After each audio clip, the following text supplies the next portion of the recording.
சற்றுமுன் வெளியான தகவல். ரேஷன் அட்டைதாரர்களுக்கு முக்கியமான தகவல் வெளியுள்ளது. அதாவது ஜூன் 30ஆம் தேதிக்குள் உங்களுடைய ரேஷன் கார்டில் இந்த அப்டேட்டை முடிக்காவிட்டால் ரேஷன் கார்டு இருக்காது.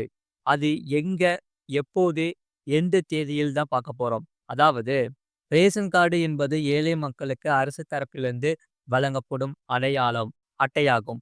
ரேஷன் கார்டு இருந்தால் ரேஷன் கடைகளில் அரிசி, பருப்பு, கோதுமை, சர்க்கரை, பாமாயில் போன்ற உணவுப் பொருட்களை மலிவு விலையில் வாங்கிக் கொள்ளலாம். ரேஷன் கார்டை பயன்படுத்தும் அனைவருக்கும் கேஒய்சி சரிபார்ப்பு செய்ய வேண்டியது கட்டாயமாக்கி உள்ளது.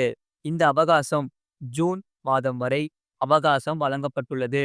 எங்கன்னு பார்த்தோம்னா ஜார்க்கண்ட் மாநிலத்தில் முதலில் கேஒய்சி சரிபார்ப்புக்கான கடைசி நாள் ஏப்ரல் 30 ஆகி இருந்தது. அதன் பின்னர் கால அவகாசம் நீடிக்கப்பட்டு ஜூன் 30ஆம் தேதி வரை நேரம் வழங்கப்பட்டுள்ளது. எனவே இந்த மாதம் இறுதிக்குள் கேஒய்சி சரிபார்ப்பை முடிக்க வேண்டும்.